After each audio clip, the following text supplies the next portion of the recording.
The Vietnamese are the bravest, most resilient people I have ever met in my life. Like, they've been through so much pain, yet somehow find a way to be the happiest people in the world every day. This is the man behind 30 years of war and pain in Vietnam. All roads lead back to him. This is how Georges Dargenlieu personally ordered the massacre of 6,000 Vietnamese civilians, literally because of a personal hatred he had of the Vietnamese. Haiphong in 1946 was the trade city of Vietnam. If you don't know, it's basically at the south end of Ha Long Bay. And take a look at these old photos. Can you see these little ships everywhere? These are Chinese junk ships. They're like those famous red-sailed ships from days of yore. One day, the French stops one of these boats and they board it. They think it's carrying illegal contraband, so they detain all the crew and they start messing up all the cargo. Meanwhile, on the shore, some Vietnamese soldiers see this and they're like, nah, this is a total violation of our rights. So boom, they decide to open fire on the French ship, unaliving 23 soldiers. And this isn't an isolated incident. This keeps happening. Things are really tense because the Vietnamese and French have this rocky agreement where they agree to share power. But recently, France keeps breaking it because they keep using excessive force and violence against the Vietnamese people. So it's starting to seem like the French have no intention to ever decolonize. And just like that, things are now at a boiling point. Like, you can imagine how people in Haiphong feel. But fortunately, just 2 days later, the local French leader and the Viet Minh commander come together and they decide to make a truce to stop the violence. So I guess there's an easy way out to solve the tension and everything is gonna be fine.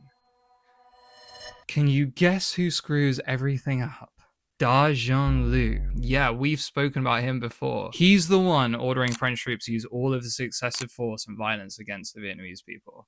And now he's presented with this truce. All he has to do is say yes and everything will be fine. He sees the agreement and this is what he sends back in reply. The moment has come to give a severe lesson to those who have treacherously attacked you.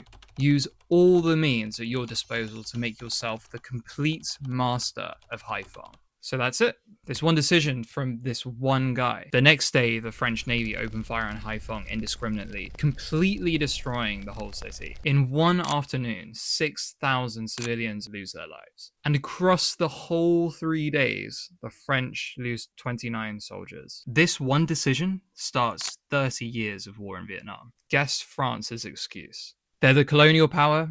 They can do what they want. Oh, and also they told everyone to evacuate earlier that morning. So anyone who was left was clearly an enemy. That's 4 hours for 60,000 people to evacuate. There was no excuse for this kind of attack on Vietnam. And you know what's really sad? Like, there are loads of stories like this that are just so tragic about what the Vietnamese had to go through. And I know that Vietnam is like a really fun place to travel to, but I really suggest trying to learn about some of the history as well, as hard as it may be, because in my opinion, it's really important to understand these kinds of things.